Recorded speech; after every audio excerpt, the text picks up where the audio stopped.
आचार्य सिंह जी हम सब से कहते थे, गुरुवर कहते थे रकम तो कम होगी, ये बात तो तय है, क्योंकि रकम में कम लिखा हुआ है। कहीं भी देख के देखना, और तो और उधारी देकर के देखना, कभी जितनी दी उतनी नहीं मिली। 90 रुपये के भाव से 10 बोरा चना काटे, उधार दे दे, बड़ी गलती हो गई। मालिक वो होगा और नौकर हम हो गए। अब जब देखो तब जाए, भैया पैसा दे दो। सेठ अभी पैसा नहीं है, अगले हफ्ते। हाँ भैया, भैया पैसा दे दो, अगले हफ्ते बोला था। एक काम करो, कितने का बिल है? ऐसा पूछेगा जैसे पूरा पेमेंट अभी कर देगा। बताया 17,800 रुपये का। हाँ एक काम करो, 7,000 ले लो, 800 ले लो, बाकी बाद में देखते हैं। अरे भैया क्या बोल रहे हो? बोला था ना सेठ, अगली बार तुमको खाली हाथ नहीं लौटाऊंगा। जे 800 पकड़ो, हाँ 800 पकड़ो और 10 बोरी माल और भेज देना। अभी पुरानी रकम चुकता नहीं हुई, अब उसको निकालना है।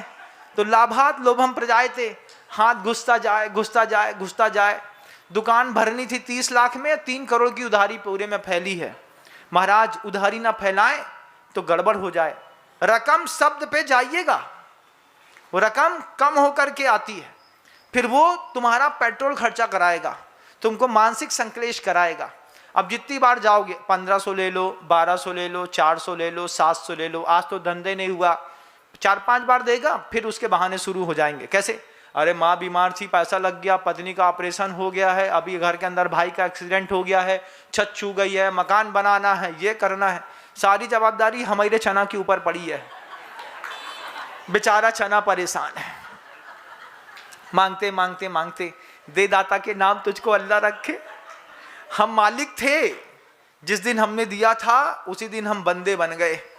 अब मालिक हम नहीं हैं, मालिक तुम हो। दो तो ठीक, नहीं दो तो कुछ नहीं है। महाराज के जाके मुंह से शांति धारा करा देंगे, भैया शांति धारा करो, उधारी वापिस आ जाए, छिन छिन्न भिन्न भिन्न।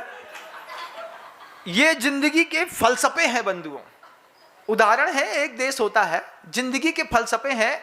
आपके हाथ का पैसा वक्त रहते अगर मंदिर में लग गया तो समझना कि तुमने छोड़ दिया।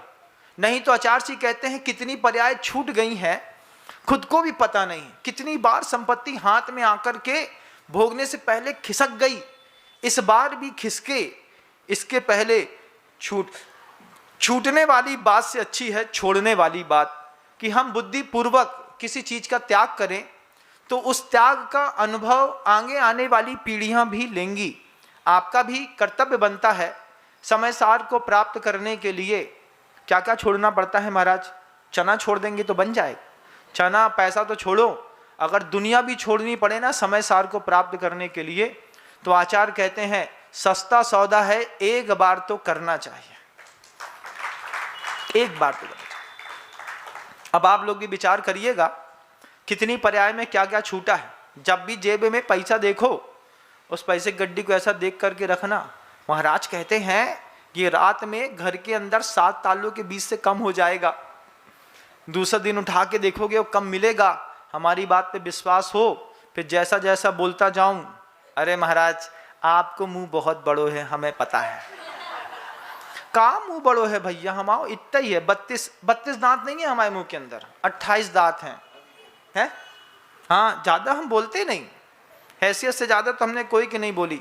तुमसे ज्यादा कोई पैसा की बात मांगे ना, कोई महाराज बोले कि भैया मंदिर में पैसा लगाना है अपन को, तो एक बात का गौरव महसूस करना कि महाराज की नजरों में हमारी हैसियत इतनी बड़ी है, तब महाराज ने हमसे इतनी बड़ी बात बोली।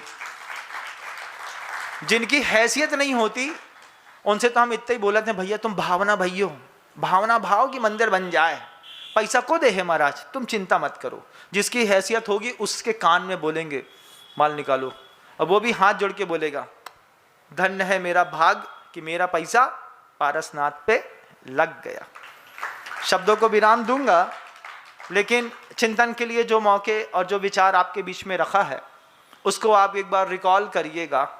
समय की कीमत ध्यान के माध्यम से समझिएगा, श्वासोच्छ्वास के माध्यम से समझिएगा, आयु की कीमत छूटने और छोड़ने से समझिएगा, धन की कीमत भी समझिएगा। रकम कुछ भी हो सकती है, धन भी रकम हो सकती है, शरीर भी रकम हो सकती है, भाव भी रकम हो सकती है। अगर आप व्यवस्थित तरीके से दान नहीं देंगे, एक ना एक दिन तो आपकी जेब कट के रहेगी, क्योंकि लक्ष्मी किसी की दासी बन के रही नहीं, चलना उसका स्वभाव है। और आचार्यों ने बहुत अच्छे शब्दों में लिखा, मैं तो बहुत अच्छा बोलूं, लक्ष्मी को हमने तो बच्चलन कही, आचार्यों ने तो लक्ष्मी को वैश्या कह दी। क्या बोला? वैश्या सम लक्ष्मी अति चंचल। कितनी चंचल? अति चंचल। तुम ना छोड़ो तो तुमसे छुड़ा ली जाएगी। जब तक ताकत है तब तक तुम उसके मालिक होने का भ्रम पाल सकते हो। जिस दिन थोड़ा बुढ़ापा हुआ ना, घर के लोग हिसाब किताब करके अपना हिसाब किताब निकाल लेंगे। उसके पहले बुद्धिपूर्वक मंदिरों में लग जाए तो अपने जीवन के समय सार को आप भी प्राप्त कर सकें। शब्दों को विराम देता हूँ। गुरुदेव श्री विद्यासागर जी।